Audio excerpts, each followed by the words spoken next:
صرف یہ کہ اگر سندھ اسمبلی نہیں ہوگی تو شاید سندھ اسمبلی کا انتخاب نہ ہو سکے، لیکن اس کے لیے بھی لوگ عدالتوں کا رخ کر سکتے ہیں۔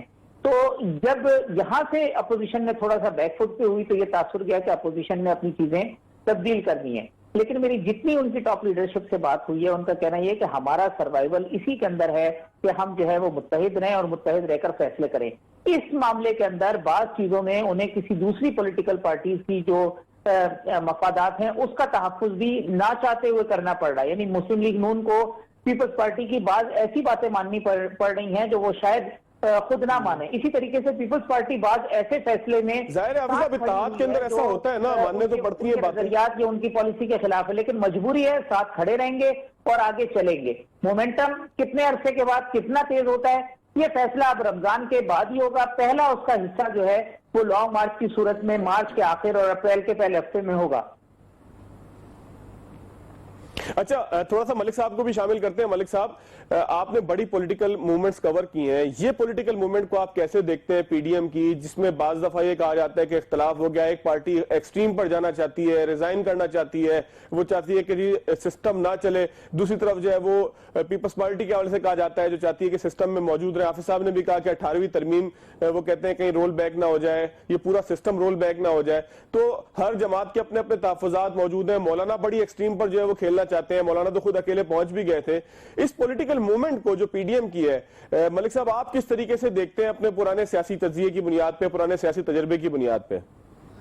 بسم اللہ الرحمن الرحیم۔ دیکھیں فواد، جو اس وقت پی ڈی ایم کی تحریک ہے اور حکومت کے خلاف جو احتجاج ہے اس کو پاکستان کی سیاست کے جو مجموعی صورتحال ہے اس کے پیش نظر دیکھا جانا چاہیے۔ اس وقت آپ کے سامنے ہے کہ پی ایم ایل این کی جو لیڈرشپ ہے، میاں نواز شریف کے مقدمات کے فیصلے ہیں، مریم نواز صاحبہ کے خلاف ایک فیصلہ آ چکا ہے، اور پھر پیپلز پارٹی بھی مقدمات کی زد میں ہے۔ آپ کی پوری اپوزیشن یہ سمجھتی ہے کہ اس وقت جو مقدمات قائم کیے گئے ہیں، جو فیصلے آئے ہیں، یہ انہیں وکٹمائز کرنے کے لیے، انہیں دیوار سے لگانے کے لیے کیے گئے ہیں، اور انہیں سیاست سے نکالنے کے لیے ان کی لیڈرشپ کو کیے گئے ہیں۔ اس لیے ان کی تحریک کے اندر کبھی آپ کو اتار چڑھاؤ نظر آئے گا، کیونکہ یہ پاکستان کی سیاست ہے، یہاں دو جوار کی سیاست نہیں ہوتی۔ پاکستان کی سیاست بڑی کمپلیکس سیاست ہے، یہاں بڑے سٹیک ہولڈرز ہیں، بڑے پلیئرز ہیں، اور ان پلیئرز کی اپنی اپنی چالیں ہوتی ہیں۔ اس لیے جب ہم یہ تجزیہ کرتے ہیں، ہم سمجھتے ہیں کہ اگر کوئی اپوزیشن نکلی ہے تو اب دھرم تختہ کر کے واپس جائے گی، ایسا ہوتا نہیں ہے۔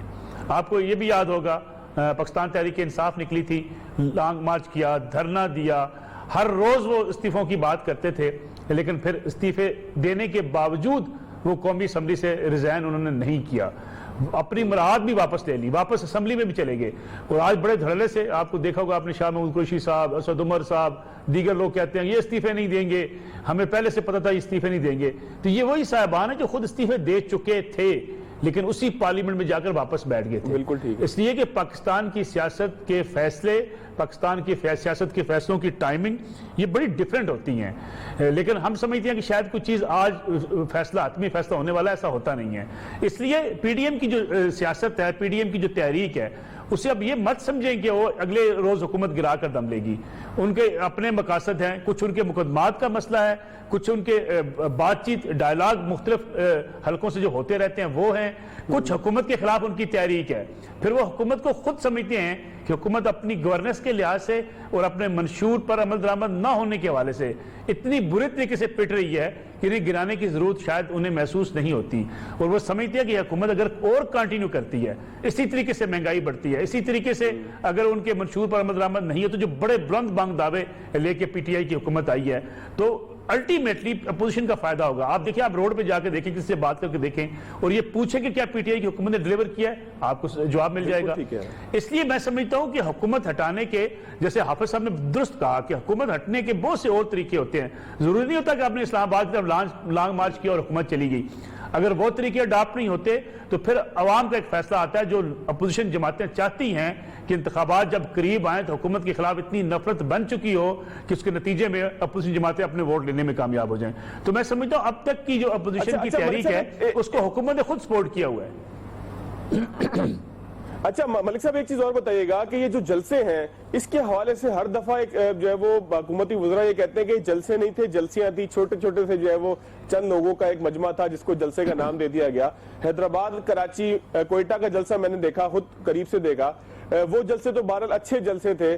باقی پنجاب کے جلسے جو ہیں وہ ہم نے ظاہر ٹی وی پہ دیکھے, گجرانوالہ کا جلسہ سنا ہے بہت بڑا تھا, لاہور کے جلسے کے حوالے سے بڑی باتیں ہوئی کہ ناکام تھا.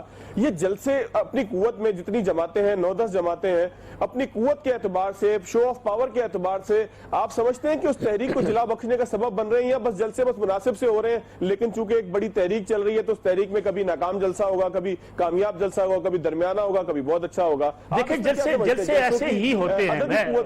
فواد صاحب میں ایک بات بتاؤں, جلسے ایسے ہی ہوتے ہیں, اور آپ یہ سمجھیں کہ جلسوں میں پورا پاکستان نکل آئے گا, کبھی ایسا نہیں ہوا.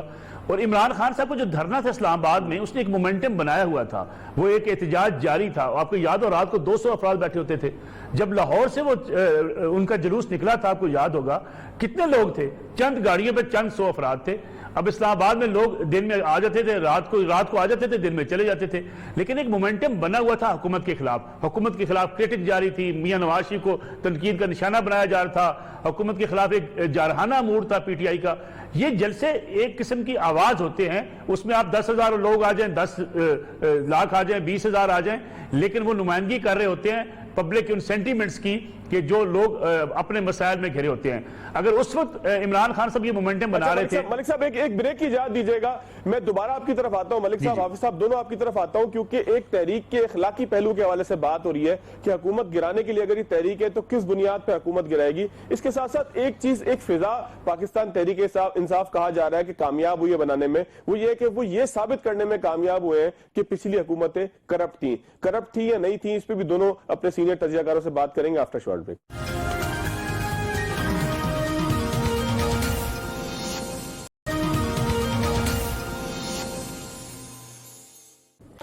جی, بریک کے بعد ایک مرتبہ پھر خوش آمدید. حافظ طارق محمود, نصر اللہ ملک, سینئر پینل ہمارے ساتھ موجود ہے. پاکستان کی سیاست پہ بات ہو رہی ہے. حافظ صاحب, دوبارہ آپ کی طرف آتا ہوں. حافظ صاحب, اخلاقی پہلو کیا ہے اس تحریک کا؟ 2 سال کے بعد ایک منتخب حکومت کو آپ گرانے چلیں تو یہ تو سب کچھ جو پہلے ہوتا تھا, جو انہوں نے میثاق جمہوریت کے اندر جس سے انکار کیا کہ آئندہ ایسا نہیں کریں گے, حکومتیں ہم گراتے ہیں, آ کر کوئی اور بیٹھ جاتا ہے, پھر وہ جاتا نہیں ہے, تو یہ سب کچھ اسی طرف نہیں جا رہا کہ آپ جو ہے وہ ایک منتخب حکومت کو گرانے چلیں اور اس کے بعد آپ کہیں کہ کوئی اخلاقی پہلو بھی ہے اس تحریک کا؟ دیکھیں, پاکستان کی جو سیاست ہے اس میں اخلاقیات کس حد تک حاوی ہے اور کتنا اس کا عمل دخل ہے, اس کا فیصلہ آپ خود کر سکتے ہیں. بہت ساری ایسی باتیں تھیں جو عمران خان صاحب کیا کرتے تھے, وہ تمام اگر ان کو اخلاقیات کے اصولوں پر پرکھیں تو انہیں 1 گھنٹہ بھی حکومت نہیں کرنی چاہیے. وہ کہتے تھے میں IMF میں نہیں جاؤں گا, میں خودکشی کر لوں گا. وہ کہتے تھے کہ جو اراکین اسمبلی ہیں ان کو رقم دینا سیاسی رشوت ہے. وہ جن لوگوں کو چور اور ڈاکو کہتے تھے وہ آج ان کے ساتھ ان کے رائٹ اور لیفٹ بیٹھے ہوئے ہیں. تو وہ کہتے تھے کہ اگر ٹرین کا حادثہ ہو جاتا ہے تو پھر فوری طور پر وزراء جو ہے وہ مستعفی ہو جاتے ہیں. پھر انہی لوگوں کو وزیر ریلوے صاحب کو انہوں نے وزیر داخلہ بنا دیا. اسی طریقے سے اور بہت ساری باتیں ہیں. تو یہ جو اخلاقیات کا جو فارمولا ہے وہ کسی ایک شخص کے اوپر یا کسی ایک جماعت کے اوپر اس کا اطلاق نہیں ہوتا. اگر ہم نے اس کا اطلاق کرنا ہے تو وہ پاکستان کے پورے سیاسی کلچر کے اوپر اور سیاسی ماحول کے اوپر کرنا ہے. اور بدقسمتی کی بات یہ ہے کہ یہ ہمیں کہیں دور دور اور خال خال ہی نظر آتا ہے. اور اب تو اخلاقیات کی اس قدر دھجیاں بکھیری جانے لگی ہیں کہ قومی اسمبلی کے اندر اور حتیٰ کہ سینٹ, جہاں پہ ہم سنا کرتے تھے اور دیکھا کرتے تھے کہ بہت ہی ایسے لوگ جو قدآور شخصیات ہوتی تھی وہ سینٹ کے ممبر ہوتے تھے, وہاں پہ جو ڈیبیٹ کا لیول ہے وہ دیکھ لیجئے. پھر وہاں جو زبان استعمال ہو رہی ہے وہ دیکھ لیجئے. قومی اسمبلی میں لٹرلی کیونکہ دکھایا نہیں جاتا ہے, گالم گلوچ ہو رہی ہے, نازیبا اشارے کر رہے ہیں, دھکے دے رہے ہیں. اور اب معاملہ یہ ہے کہ جس قسم کی زبان ہمارے ٹاک شوز میں استعمال ہو رہی ہے, جس قسم کی زبان ہماری پریس کانفرنسز میں استعمال ہو رہی ہے, جس قسم کی زبان جو ہے وہ لابیز میں, جو ایوانوں کی جو لابیز ہیں وہاں استعمال ہو رہی ہیں, تو اخلاقیات کو تو ہمیں لگتا ہے کہ ہم نے دفنا دیا ہے اس کو. تو اس کا اطلاق ہونا کسی اپوزیشن کی تحریک کے اوپر یا حکومت پہ, میں سمجھتا ہوں کہ وہ بڑی ناانصافی ہے. پورے سیاسی کلچر کے اوپر اس کا اطلاق ہونا چاہیے. باتیں بڑی کرتے تھے عمران خان صاحب, اپوزیشن میں, حکومت میں آئے بدل گئے. باتیں بڑی ہوتی تھی اپوزیشن والے, جو مسلم لیگ نون پیپلز پارٹی کے بارے میں کہتی تھی, پیپلز پارٹی نون لیگ کے بارے میں کہتی تھی.